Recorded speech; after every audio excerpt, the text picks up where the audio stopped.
Great. Good evening, everyone, and welcome. Thank you so much for joining us for tonight's Artisan Conversation. My name is Perone Yousefzadeh. My pronouns are she, her. I'm the Associate Artistic Director here at Playwrights Center. And I want to start by acknowledging that Playwrights Center is situated on the traditional lands of the Dakota people and the Anishinaabe Ojibwe people. We want to offer our gratitude to this land for the privilege of gathering and having conversations like this, and for the work of Indigenous activists, past, present, and future, who have stewarded this land for generations and who challenge us to be partners rather than owners of it. If you are interested in learning more about the incredible work being done by local Indigenous activists and organizations, please check out the land acknowledgement page on our website. And if you're curious about the traditional lands on which you reside, you can learn that using the website I am putting here in the chat for you right now. I want to take a moment to introduce the gentleman here that I'm in conversation with, who of course needs no introduction. We had Stephen Dietz with us doing VIAL Man, the Apothecary's Story, which was the last play of our Ruth Easton series this season. And some of you might have seen that in person or might have caught the stream. And of course, any time with Stephen just makes all of us hungry for more and greedy. And that's why we're here, because we're greedy for more Stephen Dietz. Stephen's 30 plus plays and adaptations have been seen at over 100 regional theaters, as well as off-Broadway. International productions have been seen in over 20 countries. And in 2019, Dietz was once again named one of the 20 most produced playwrights in America by American Theater Magazine. He taught in the MFA Playwriting and Directing program at UT Austin for 12 years and currently serves as a Dramatists Guild traveling master, teaching workshops in playwriting, story making, and collaboration across the US. There's a lot more that I can say about Stephen's incredible artistry and impressive career, but we want to get to the meat of it here. So first and foremost, hello, my friend. How are you? Hello. Thank you for having me. This is so great. And hello, people out in webinar land. Thank you for listening in. I'm very touched. Well, we're just so glad to have time with you to hear your thoughts. And I'm going to dig right into the reason we called this Artisan Conversation, for love of the talkback. And, you know, I don't think I've ever seen anyone so voraciously lead their own talkback as an artist and with such openness and curiosity. And so, Stephen, talk to us about your love of them, your sort of boldness in encountering them, and how they serve you and inform your process. Thank you. I will do my best, and this is something I love to talk about. My only preface would be that I don't intend this to be prescriptive. I will try to talk in an I voice, like this is something I feel. Although after many years of teaching, I can easily fall into the you voice sometimes. That's just, I beg your forbearance on that. But it's also something I've gotten to have a lot of practice at, beginning at the Playwrights Center 40 some years ago. But I fundamentally basically believe that when I have a reading of a play, my play is certainly not done. I know that. I shouldn't kid myself. My play has not been tested yet. And so if my play is going to have the life I want, I'm going to have a reading in our living room, then it's going to have a development thing, and then it's going to get a small production, then it's going to, you know, if it's going to have that life, it's going to have to succeed with many artists, many theaters, many audiences in many cities, and I am not going to be there to hold its hand. Mm-hmm. It's going to go out and have a life. So this is my window. I have this tiny little window when the play is proximate, the audience is proximate, and I get to invite scrutiny, which is the phrase that I put in front of my students, never get feedback, to invite scrutiny on what I've created, so that I can begin my writing process, because obviously I've never written a play that's been produced. I've only rewritten a play that's been produced. And I really do think that way for me. So as you saw in Minneapolis, and it's a working session for me. and as I said, in this tiny little window. So I think the question is really like, do you really want to know what people think of your play? I do. I mean, I want to know, good or bad, what they think of my play. And to my colleagues out there that think, well, no, I'm not in a talkback form. I have respected colleagues say to me, I can sort of figure out what I need just by feeling the audience. To which I respectfully say, how do you do that? I can't read minds. I have this little chance to interrogate them, and knowing we were going to talk about this, I thought, how can I say this most crassly, which is like, it is it is actively surreal to me. It's like a Kafka story. If I invite people to hear my play, I ask them to gather, and then I tell them I'm not going to ask them about it, and they're not going to speak about it, or even stranger, that they're going to speak only the certain things that I want to hear, and other things that I don't think I want to hear. That's a Kafka story. That's just bizarre to me. And I know it's often well-intentioned, like we're going to help this playwright, but I can tell you this as avidly as I can say this. I am constantly fighting the well-meaning people in the American theater who are threatening to coddle me or infantilize me, like to get in the way of me having a conversation about my play. I don't want to be coddled. I don't want to be told who I can talk to and who I cannot. And you can tell I get passionate about this. But the thing I would ask of my colleagues is, I'll again try to speak in the I voice. I don't know where I'm going to get my best notes. I don't, there's no telling. And after 40, 50 some plays, I've gotten the great note from, of course, the dramaturg or whatever. I've gotten it from the janitor at the theater, and I'm not making that up. I've gotten it from collaborators. I've gotten it from civilians. And so therefore, I used to curate my circle of influence. And I was good at narrowing my circle of influence to people that would kind of just love what I wrote. This was not a sustainable model because, as I said, my play would then go out and get tested with other actors and in other places. So one of the fundamental things, knowing we were going to talk about this, is that I just wanted to say is I am trying to grow my circle of influence. And there's strategies that you've seen me do. We can talk about that more, but does that mean that there will be conversations where people say, I don't get it. I don't see why you wanted to write this play. I'm bored. What you need to justify what makes you think you can tell this story, all of those things. Of course, I'll have those conversations. Of course it will. This is not an art form for the faint of heart. It's a public art form. And fundamentally, and I didn't always know this, so yeah, I am a white-haired man now, and I've been through the trenches probably more than most. But what does it cost me to have those conversations?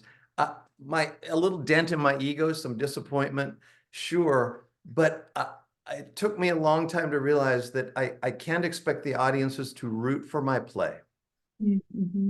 Even great theater lovers. I don't believe great theater audiences are rooting for a play. They're judging a play. And I used to root for my plays. I used to think, Perone, if you were directing a play of mine, and you'd say, Dietz, I'm not sure about that scene. And I go, if you just tell them to do it this way, or if we just had the right actors, or if it just was different. This was my crutch. And I realized I want to get the hard notes early when it costs me less. I'm going to get the hard notes, and I don't mean the mean notes. I mean the note that's going to make me. And this sermon is about over, Perone. You're kind to listen, but I want to get those hard notes early because I don't want to, I want to get them at the Playwrights Center. I want to get them in my living room, and because I don't want to let my play have the life it gets to. And then I'm at the God blessing, like at the roundabout or somewhere, and someone finally says, has anyone ever asked you, like, why the sister doesn't go see her dad? And I bet all through that process, somebody wanted to ask me that or give me that note. I want it early, and we can certainly talk about strategies that I use to try to get that. But if I can't have a hard conversation about my work won't withstand a hard conversation about it, I don't think it's strong enough to live in the world. I want to probe this a little bit more, and this question was not on the outline that I sent you, Stephen. Good. Because, I think what you were saying is so true, that one could like curate their sort of the people whose scrutiny they invite, and that doesn't necessarily guarantee that is going to result in necessarily usefully phrased feedback, right? But that is true whether we're talking about people who are not theater practitioners and theater goers. And I've also had that experience with artistic directors giving feedback that didn't necessarily inspire, I'll say it diplomatically. So how do you, in lieu of like outright dismissal of something said that may or may not have been said in the most constructive way or with the best of intention, or in the way that necessarily feels connected to the play you are writing, how do you navigate those moments, and how do you sort of take something you hear and find a way to find the use in it? Well, I think it starts with, that's a great question. And if I had a pamphlet with an answer, I'd market it and hand it to you. But I will say, first of all, it starts with me not expecting people to speak in my language. Rather than asking an audience to translate your comment into something Stephen Dietz can hear, my job, I believe, is to translate the comment of the one-time theater goer, the powerful artistic director, the intrepid performer, to translate into a language. So first of all, if I can get people to speak in their own language, I will get the real note. For one thing, I will not get a coded note. I will get the real note. Like my sister was like that, and she was a bitch. I can use that note. That's reportage to me. Is that fancy theater speak? No, but I can take that note, and there's not a one-on-one correspondence, or there's rarely a one-on-one correspondence. And this is what I think, and when our field is protecting playwrights from feedback, I think there is this misnomer that there's this one-on-one correspondence. Well, if that person says that one thing, this playwright's going to do that one thing with it, and it's going to wreck that speech, and it's going to take down the American theater as we know it. I mean, there's not a one-on-one correspondence. That is reportage, and I put that in a cup and say, okay, what other story things am I looking at? I'm looking at the status of that character, the arc of that character, or whatever. I always know where my play is soft. It's always also soft somewhere else that I thought it was awesome. But there's always something one of the first things I say to students when I have them practice doing talkbacks is, what's the thing you hoped you'd get away with? Please don't ask me how in the world they're still 19 years old, even though, and of course, you know how I teach. My thing is that's obviously the first question you ask at the talkback. Okay, I think I'm getting away with this. What do you think? This is all by way of saying, I am not trying to get answers on the play. I'm trying to get not trying to get something that will turn into a revision, but I'm trying to get actionable notes about events, about things that happen to characters, and trickiest thing, and you saw me both successfully and probably at times not all that successfully, which is true of every talkback. So let's also say here, the bad day fishing doesn't mean you stop fishing. You go to the baseball game and your team loses. I'll never go to another baseball game. You're going to have unsuccessful talkbacks. Most of my unsuccessful talkbacks have one thing in common: me. The fact that I didn't do my work right. I didn't shape the room right. Sometimes it's just not in the cards. There are dinner parties that just are boring, and everybody did their best and dressed up. So let's forgive ourselves, and let's not make an example of, like, I went to this one talkback and it wasn't helpful to that playwright at all. Great, go to 600 more, and try that. The thing I'm meaning to get to here is I think it's a little slippery, but you've watched me try to do it in my talkbacks, and I think it's germane to this question, which is, in any way I can, I'm trying to get the audience back into the experience of when they were watching the play. Because if I can do that, I can test the things that I control. I control a series of events in time. Basically, I make stuff happen with certain characters and they happen within a time span. That's all I control. But if I can get back, if I can put them back into that and make the questions about what was the moment you knew she was going to finally leave him? At what point did you know he had a secret about his uncle? And you've heard me do this, and sometimes I get good reportage and sometimes the conversation goes somewhere else. But that way I'm talking about the actionable parts of the play that I can control. I try to make space, and I do make space for how the audience feels when the reading is over, which is what most talkbacks consist of.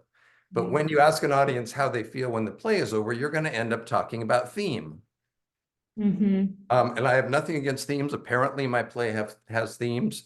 I've been told my plays have themes.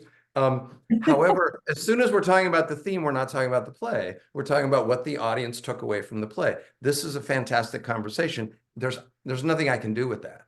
There's not an actionable note, and I can always get that. I can always get that feedback. Oh, it made me think of this. Great.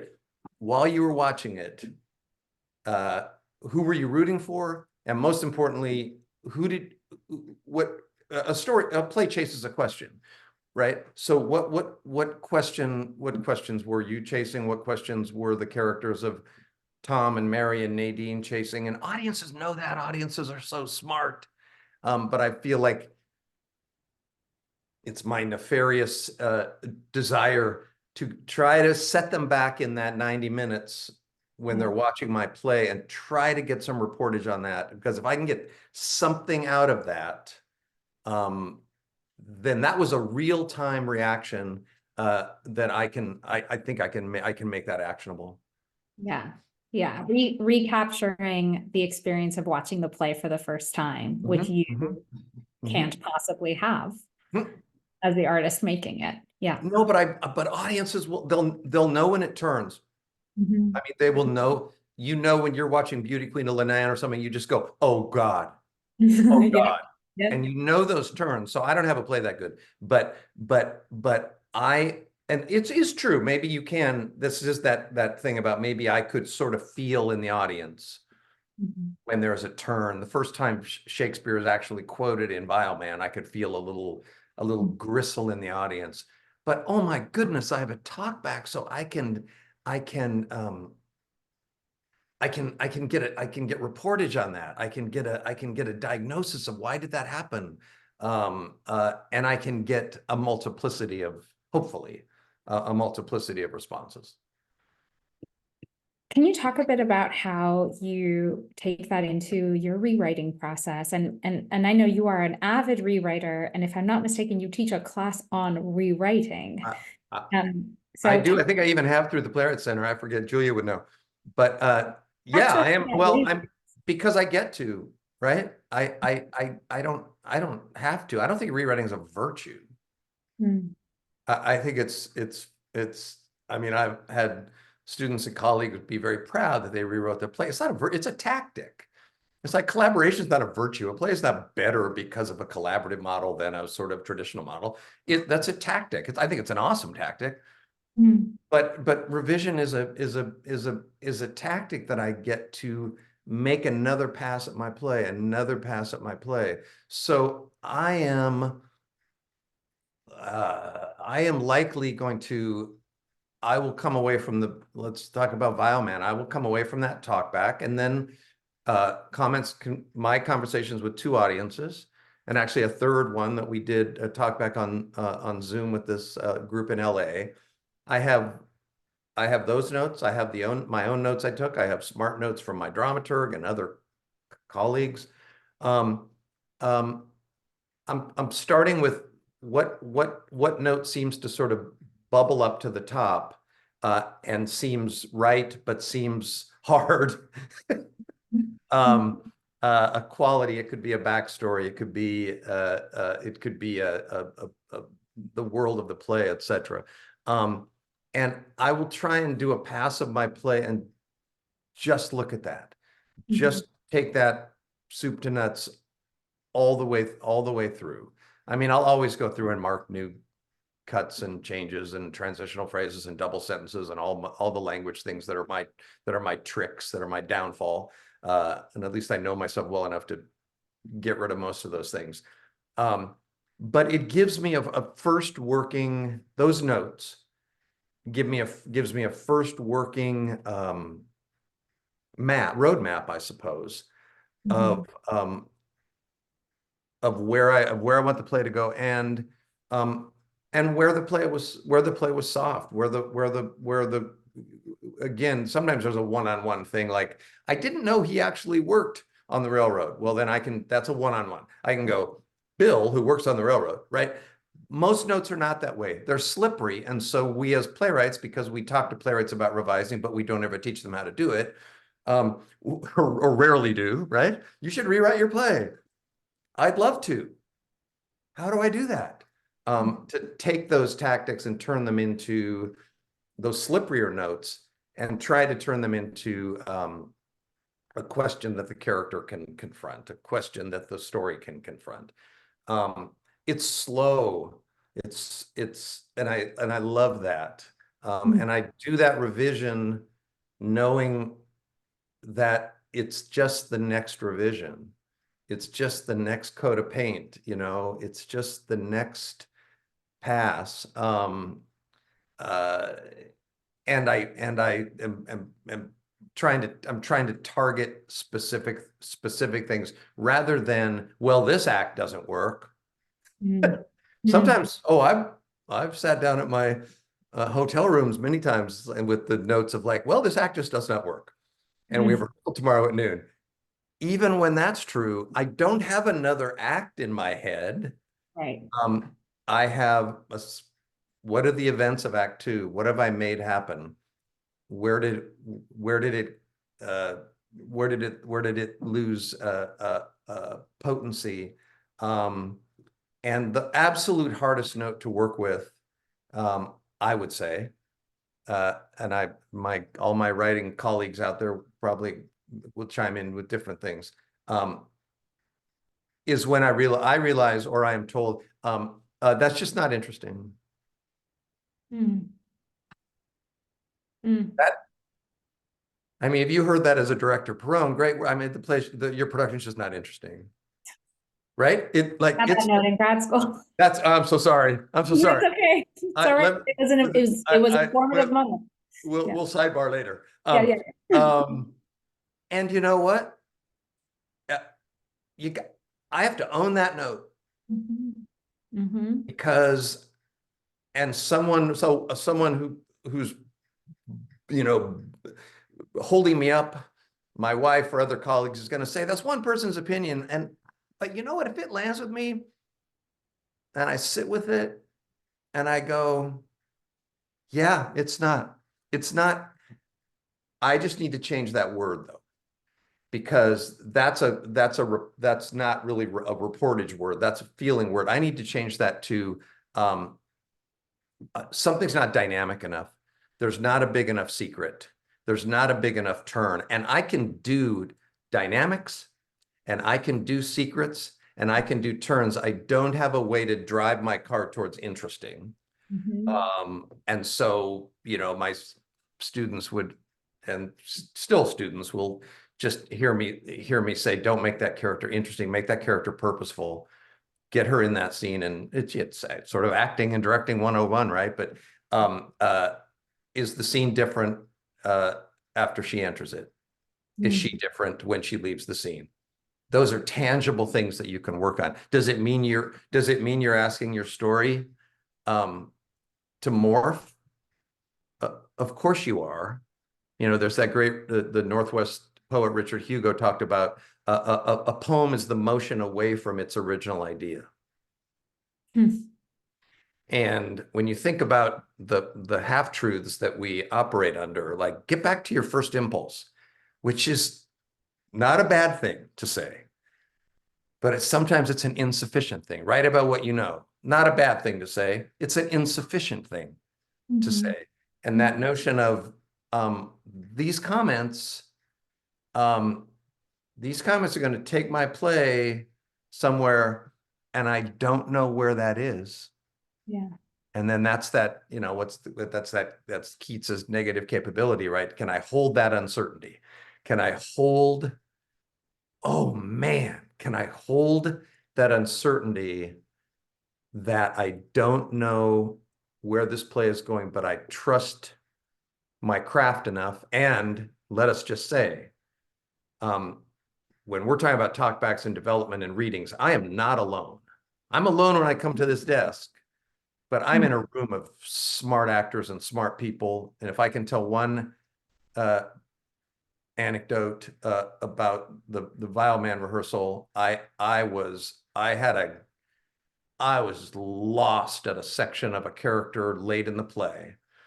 And it's the slipperiest part of the play. It's like, okay, what reality is, here's if you hear my father's railroad clock striking, it's 8 o'clock where I am. And I brought in about 15 pages that morning. They didn't work. I tried various things. I talked to these smart actors. And then finally I said, it's in here somewhere, folks. I just know it. And we're talking about like a little, probably 2.5 page section, but it was a big part of the character arc. I said to them, okay, now I don't know what to do. Which is, I find an important thing to say sometimes, to express that vulnerability. I've hopefully proved that I'm ultimately going to type some words that they can read when people and our parents come. I said to them, okay, I really don't know what should happen in this scene anymore. I really don't know certain qualities of this character. It's Margaret Rose, the character Sally Winger played. And I said, I know one line that I have to keep. And who knows, it's just the line that felt like this line has to be in the play. There's a line when the apothecary late in the play turns to the character of Margaret Rose and says, Margaret Rose, and she says, what? And he says, you have made a secret of your own life. That's just I like that line. It's pretty good. It's a pretty good line. It felt exactly right for the character, and I didn't know how to get there. So I just turned the discussion in the room saying, what is a scene that will get us to that line? And they didn't write the scene for me, of course, but they chimed in, they raised questions. I left with no answers, but I suddenly had put like a flag in the ground. And then I did a pass the next day that got me closer. But still the play is right over there, and it's going to get worked on some more. But that's a lesson in. I don't know what that's a lesson in. That's a lesson in naming what you know, naming what you don't know, and just leaning on it. I feel like the play is just something I just keep leaning on it, and then it will tell me things. Yeah. I just want to just name for folks in the chat that if you have questions, the Q&A function is how we will incorporate those when we get to the questions from the audience component of this evening's programming. Oh God, Stephen, I have so many things I want to ask you about, but I guess, you know, you've referenced and you've talked about your teaching and your students a little bit, and I would love to hear you talk a little bit more about sort of how your playwriting informs your teaching and vice versa, and like how you see the relationship between those two main sort of forces within your artistry. I mean, the great thing about teaching, as you know, is it forces you to come up with language about what you know. There's things I think you know instinctively, but suddenly when you're asked to teach really anything, you need to develop language that describes what you've been doing. And so my revision process, and I think quality, although you could, you know, canvass the American theater about this. When I started teaching full-time at UT in 2006, I had taught for many years. Yes, I was busier, but I still wrote just as many plays because I don't know any better. But I know my revision process got better because I had language that I was developing for my classes, and I suddenly had language that I could apply to my own work. So without getting too in depth, instead of talking about plot and structure and character, I started talking to myself about motion and status and time. Because I was teaching motion, what keeps a scene alive, status, what keeps a relationship alive and changing and changing and changing, and time, how do I situate the play among the threshold moments in someone's life? Those three things, I didn't know those things when I came to the University of Texas, but I had fantastic students. I had, you know, George Brandt and all these other students looking at me like, what, dude, make my plays better. George Brandt needed very little help from me, by the way. But that language that I came up with to impart, I was able to make use of. Should not forget to say that does not need to be the student's language. And the language people are hearing me use in this conversation about inviting scrutiny and blah, blah, blah. That is not, you need to develop your own language. We borrow, we co-opt, we learn from each other, but I never expected my students to talk about their plays in my language. It was just my way to impart tactical strategies to them. So I think it is braided, Perone. I don't think I knew this. I know I didn't know this. How fully that the conversation I need to have at this desk about my plays is I was practicing that in every conversation across that desk that you and I sat at in my office, and talked with students who were in a great place with their play, talked with a student that was in a hard place with their play. I'm in those same hard places with my play. On a certain day, I have those glorious days every now and then. And I have the days I've had this week, which are just not, I love coming into this room and working, but I have a play that's just, it's just fighting me right now, but I'm going to keep fishing. I don't know any better. But it does feel braided with the teaching, and how lucky that I've gotten to do this, and to be diagnostic. Frankly, I don't think I was a good physician of my own plays. And a big part of our collaboration as we work, this great gift of this art form, when we work in collaboration, and I've written about this elsewhere, is that hopefully then when we are alone in our studio or alone in our hotel room, those voices are still with us.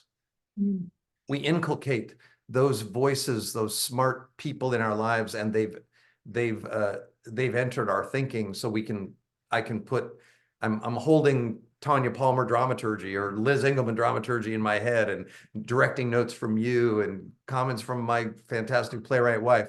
Those are part of my ethos, and it makes me feel a little bit less alone. Yeah, yeah. Can I ask you a follow-up question about Yeah. the relationship between your playwriting and your teaching? And this may Yeah. be a vulnerable question, but I'm Okay. curious about, do you see, um, I feel like in my time both teaching and directing, I see a sort of connective tissue between like my strength as a director and my strength as a teacher, and my crutch as a director and my crutch as a teacher. Have you seen something over your years of doing both emerge that has reflected back to you, oh, I'm doing that thing and it's showing up in my teaching in a way that like that you might have only thought of it in terms of your writing? Oh, well, yeah. I mean, I once called a student out on something, and you know, cordially and respectfully, but it was a hard note for this student to hear. And I was walking home and I realized that's not a note for that student. That's a note for you, Dietz. Mm. That's you. And what I my comment to the student was that this student was a director and had made a fantastic ensemble of of of, of people to work with. And I said to this student, you've made a room full of people that would jump off a cliff for you, and you're not asking anyone to jump. Mm. So there was the performance. This is when it's hollow, right? Because I can perform the role of director Mhm. on a rehearsal, in a certain rehearsal, and not do the work, and not really interrogate the work, and Mhm. and I can do I can write you something that looks like a revision, but not really interrogate it. I can teach a class that feels like a class. Now, whose standard is that? That's mine. I'm really hard on myself after a rehearsal, and after a class. The first thing I do, uh, possibly while enjoying a good IPA, is I write a page of notes, Mhm. a critique of me, that class, that rehearsal, and then I look at that before that next rehearsal, because I the stature that I have, is a vulnerable question. It's a good question. The stature that I have attained with the help of the generosity and boldness of the American theater is a stature that that could, in theory, let me get away with that. That terrifies me. It terrifies me that I could write a mediocre play, and I have, and I will, or that I could have an average rehearsal. And don't even ask my wife what happens when I come home and she'd say, how was your class? And I go, I don't know. It wasn't great. It's like, oh, leave him alone. Because he's going to interrogate, how could that have gone better? So yeah, we Mm. have to keep teaching each other and learning from each other. Mm. Um, we are going to be getting into some Q&A here shortly, but before we do, I want to ask you one more question, Stephen. Okay, all right. A selfish question, because I find myself there, and I think we all do. You know, you've built and sustained such an impressive career over many decades, and I'm curious to hear you talk about how you maintain your passion and curiosity, and any advice you have to folks who may be either in the beginning of their journey or experiencing some sense of stagnation or stuckness, and how you work through those challenging moments, as I suspect they continue to come up, because so far I have not seen them let up entirely. So, so can you talk a bit about, yeah, your endurance and how you continue to sustain that energy and passion?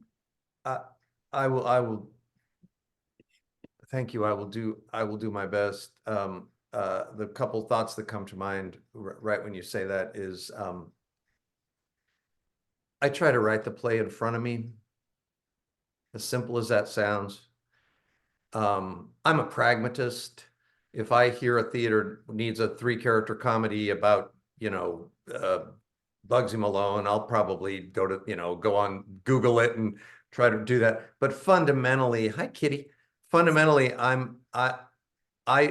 stay most artistically sane and connected when I write the play in front of me and try not to game the American theater and what the American theater wants, because I respectfully say this to the field that's been so good to me. The American theater doesn't know what it wants. The American theater is a striving, dynamic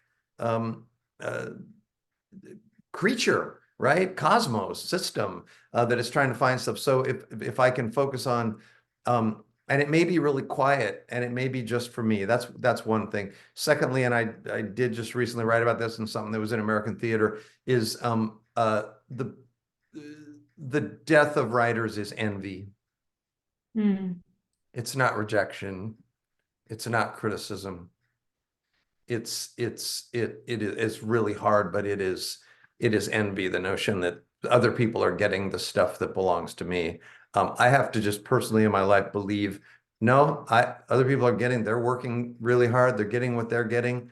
I need to push forward and make my plays. And finally, I'm not going to have any other time in the span of the world to write plays in. This is the time of our life, right? And so I believe in waiting. Like, maybe I haven't ever done this. America's probably saying, when will he take 2 years off and not write a play? I haven't, but perhaps I will. And maybe no one will even notice. But if it's very easy to make your work your enemy, please don't make your work your enemy. If you need to step away from it, step away from it. That's not a loss. That's possibly a victory. And if you do have something that fails or didn't work right, don't let it be your nemesis. Let it be your teacher. I have drawers of unproduced plays here that are I didn't go to grad school. I didn't take a playwriting class, but these unproduced plays are my teachers. They really are. And so find a community. All these are perhaps self-evident things, but cultivate that one sentence, and go forward. There's not a panacea to it. There's not a silver bullet, but I think many of people who write will know how a good sentence will change their day. Most of us who write, a good rehearsal will change your mood, right? As a human, right? In your life, right? It may not, you'll see how long that sustains. I feel that same way. It's like Allison will, I'm struggling with a play and I'll come down for lunch and there'll be a little buoyancy in my step. And it's like, did you write a good scene? I wrote a good scene. Now tomorrow, and as soon as I write it, I print it out, I mark it up on cuts, and then I set it by my desk. And then the next morning I come up and it's a scene that needs some more work. That's fine. But that reminder that those small steps are the way we make those great journeys. Yeah, that's really helpful. And I think, again, it sort of connects, I think, to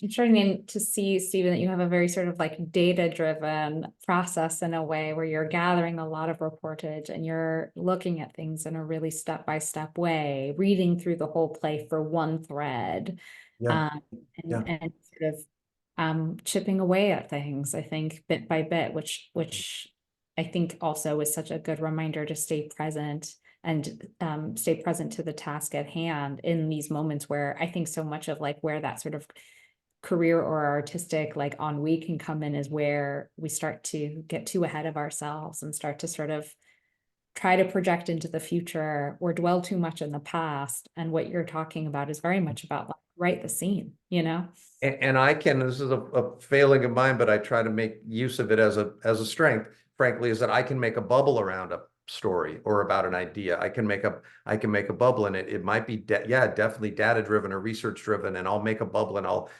outline and I'll write scenes and whatever. And virtually every play of mine comes to life when something pops that bubble.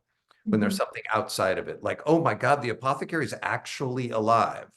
Oh my God, he's bringing a chair into that map store. Like those, none of those things are part of the conceit of the play. It's that random thing that's that match thrown in the play.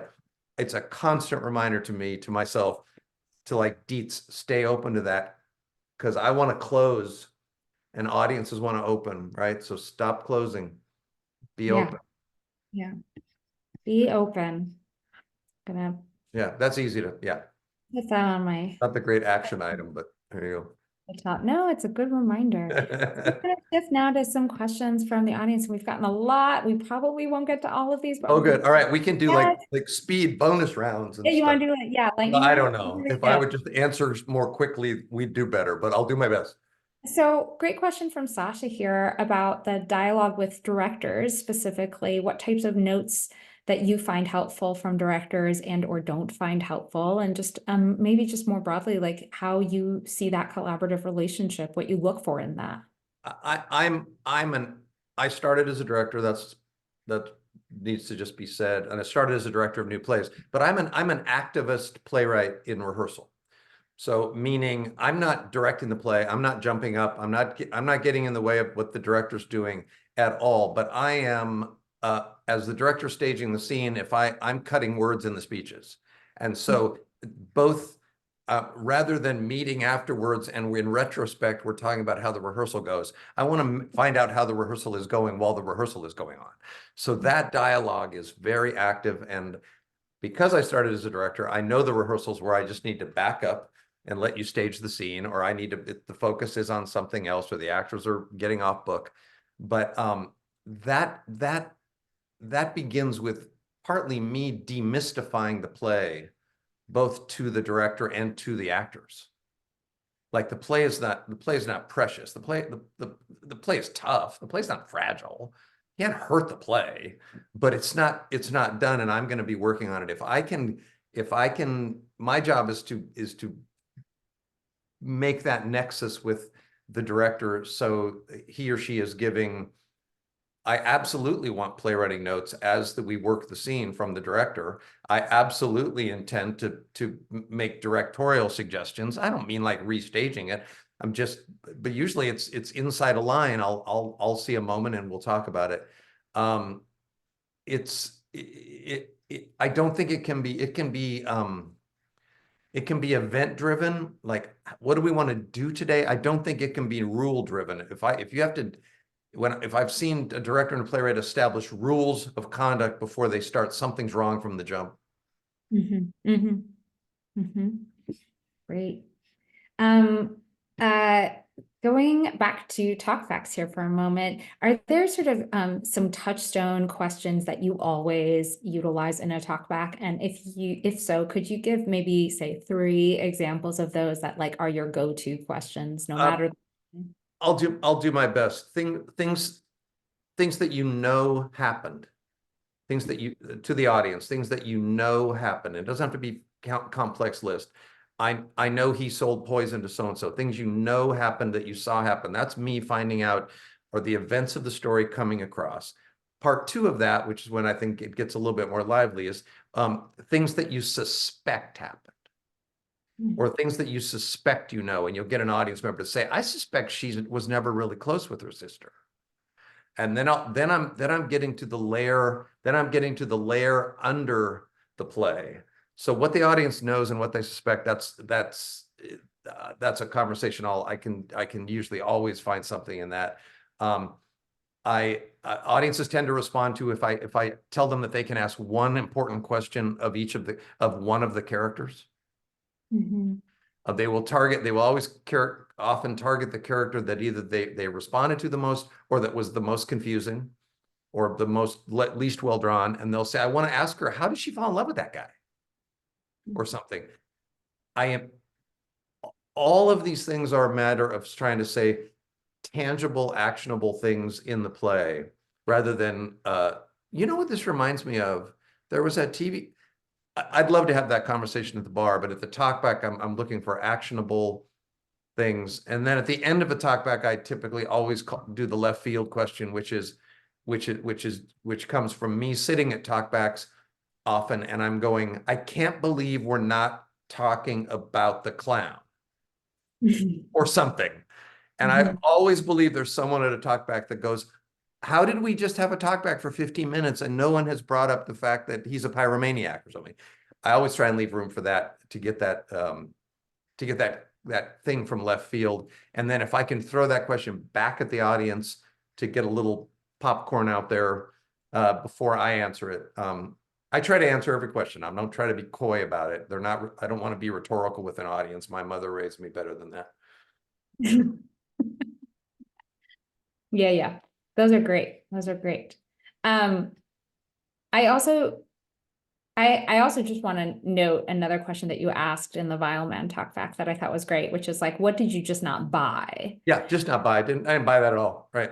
Yeah. Yes. Yeah. Which I don't know for you, but I find that like when I get that kind of feedback as a director, it's usually something I've been kind of avoiding. Oh yeah, please don't. Yeah, it's one of those, please don't ask about how Yeah. they could both be 17 in 1942. Yeah, no, I mean, and it just, sometimes there's not an answer to that other than, I know I still have to figure that out. I mean, I would also say another important thing that I may have left off is what were your biggest questions? What were your biggest narrative questions, story questions, whatever language lands with the audience? What question was pulling you through the first act? What question was pulling you? You can isolate it to a character. What question about Tom was pulling you through the play? That's golden. If you can get answers to that and let them be all over the map and let them be contradictory. You're not looking for consensus, you're looking for reportage. Yeah, great. And sort of connected to this, one of the other questions we got was about sort of how a play idea begins for you and like what that is. And you said earlier in our conversation, like, I've been told my plays have a theme. So my guess is that that's not where you're starting from. No, Can you? no, it's usually that's a great question. I mean, first of all, there's no one thing after this many plays, but it's typically a question or an obsession, and it could be a few lines of dialogue that makes me wonder, who is that person? And I'll follow that person. It could be just a little notion, a little story, a little scene I witnessed, a little story conceit. I watched a man in a Louisville restaurant once put when on a date, he and the young woman he was with each had champagne flutes, and then she excused herself to use the restroom, and he took out a diamond ring and he dropped it in her champagne flute, and then she came back, and I watched that, and I watched her never notice it. And finally she did, but it's like my empathy for this dude. So we all, I mean, just what there's a scene happening in the world. I mean, if I go for a walk with my dog and I pay attention, there's someone selling umbrellas. I mean, who is that person? Who put them in this time, and who are they going to meet? I mean, these are basic writing exercises. I don't think of it as an exercise, but I just feel a little heat, a little, and I would also say to my participant friends out there, I write a lot of plays that die after 6 pages, not because they're not interesting, just because I sort of exploit my energy on them, and then, yeah, I don't know, that's good. It's like, well, that went 6 pages. Don't beat yourself up when that happens. I would encourage you. That's called practice. Yeah. That's called playwriting practice. And that energy of, I can take that thing I see, I can take this little bit of dialogue, I can take a word, a cornucopia, I can put that word in a scene, and I can write that, and I'd add a character and something might happen. That's just play practice. That's Wynton Marsalis playing scales every morning, not because he doesn't know how to play scales, but because he does know how to play scales. And he do it, and then it's amazing. Then all of a sudden, Allison, my playwright wife, will say, we'll go, I think this is going to be a play. And we could be wrong, either of us, but it like a friendship. You don't know it's going to be a friendship. You can hope. And then you're like, God, I think this is good, right? And I think forgive yourself when some of them just don't do that, because they won't all. Yeah, sure, sure.